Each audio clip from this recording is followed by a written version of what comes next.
Iya, Assalamualaikum warahmatullahi wabarakatuh. Saya Wan Aska Khairi Muhammad dengan NIM 211-201-231-40150. Di sini ingin menjelaskan terkait penggunaan regresi robust untuk deteksi sensor error pada sistem monitoring suhu. Nah, permasalahannya adalah, pernah nggak sih kita ngelihat data sensor yang tiba-tiba nilainya ngaco? Padahal kondisi aslinya itu sebenarnya biasa aja. Nah, di banyak sistem monitoring kayak di ruang server, smart building, atau di IoT, sensor itu biasanya dipakai untuk membaca suhu setiap hari. Nah, masalahnya sensor itu nggak selamanya sehat. Kadang kena gangguan listrik, komponen yang mulai rusak. Nah, akibatnya banyak data ekstrim yang nggak masuk akal. Nah, misalnya kita punya sensor suhu di sebuah ruangan server, anggap aja di rumah sendiri. Nah, logikanya suhu itu akan naik perlahan, bukan? Nah, di hari pertama suhunya 26, di hari kedua 27, di hari ketiga nilainya sama, dan di hari keempat nilainya 28, dan seterusnya. Nah, nggak mungkin melonjak drastis angkanya. Nah, biasanya kalau kita mau ngeliat tren kenaikan suhu itu, kita pakai regresi linear. Nah, regresi ini bekerja dengan mencari garis lurus terbaik berdasarkan data yang kita dapatkan. Nah, masalahnya, ketika ada data angka yang terlalu ekstrim kayak 80 dan itu cuma satu atau dua angka ekstrim aja. Nah, nilai regresi itu jadi kayak ketarik ke atas. Nah, jadinya model menyimpulkan kalau suhu naik tajam. Padahal mayoritas datanya sebenarnya normal. Nah, bayangin aja kalau hal ini terjadi di sistem alarm kebakaran yang ada di gedung-gedung biasanya. Nah, ketika ada data yang jomplang sedikit, AR itu akan langsung menyala sensornya. Padahal sebenarnya nggak ada kebakaran sama sekali. Nah, di sini kita menggunakan regresi robust. Oke, di sini saya akan menjelaskan konsep dasar kedua metodenya sebagai perbandingan saja. Nah, jadi kita kembali ke konsep regresi linear biasa. Nah, regresi linear itu intinya mencari garis lurus terbaik yang mewakili hubungan antara X dan juga Y. Nah, garis ini dicari dengan cara memperkecil total error antara data asli dengan data prediksinya. Nah, secara matematis error itu kita kuadratkan. Kenapa dikuadratkan? Supaya error positif dan negatif ini tidak saling menghapus satu sama lainnya. Nah, masalahnya bakal ada efek sampingnya. Karena errornya kita kuadratkan, maka ketika misalnya ada error yang besar kita taruh, nah, maka pengaruhnya juga akan menjadi sangat besar. Nah, contoh sederhananya misalnya kita punya hasil selisih 2. Nah, hasil selisih 2 ini kita kuadratkan. Hasilnya menjadi 4. Nah, beda cerita ketika hasil selisihnya itu 50. Nah, ketika 50 kita kuadratkan, maka hasilnya jadi 2500. Nah, kan ada perbedaan yang sangat besar. Nah, sehingga akan menyebabkan error. Nah, berbeda dengan regresi robust, nah, dia akan lebih waspada dengan data-data yang nggak wajar kayak tadi. Jadi misalnya, ketika ada data normal, dia itu akan tetap dihitung, tetapi ketika ada data ekstrim, dia akan mengurangi pengaruhnya. Jadi kita bukan menghapus, bukan mengabaikan datanya, tapi kita batasi dampaknya. Nah, salah satu metode numerik yang biasa populer untuk regresi robust itu adalah Haber regression. Nah, Haber regression ini itu menggunakan fungsi kerugian Haber. Nah, konsepnya jadi regresi Haber itu membagi error menjadi dua zona. Yang pertama, itu zona error kecil di sini. Nah, zona error kecil ini biasanya untuk data-data yang normal. Jadi kalau selisih data dengan prediksi yang masih kecil, kita akan memperlakukan seperti regresi linear biasa. Prosesnya sama, errornya dikuadratkan, hasilnya akan lebih presisi.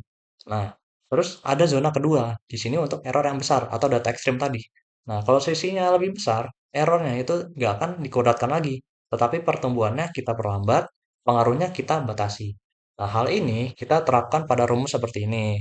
Nah, di mana R-nya ini adalah selisih antara data asli dan juga data prediksinya. Lalu di sini ada simbol delta, yang mana di sini adalah batas toleransi errornya. Nah, jadi cara baca sederhana. Kalau errornya masih di bawah delta, itu berarti datanya masih aman. Tetapi kalau sudah lewat dari deltanya, itu maka datanya akan kita batasi. Jadi delta ini itu kita anggap sebagai sensor alami yang sifatnya sensitif. Jadi ketika ada delta yang kecil, dan jadi sistemnya akan cepat curiga ke data yang dianggap ekstrim. Beda cerita dengan ketika deltanya besar, maka sistemnya akan lebih toleran.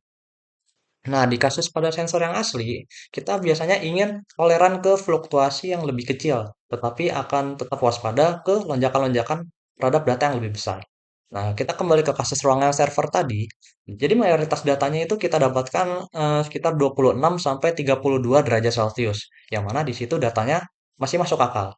Nah, terdapat ada dua data ekstrim. Yang pertama itu ada 67 derajat dan juga 85 derajat. Nah, di sini datanya mulai nggak masuk akal.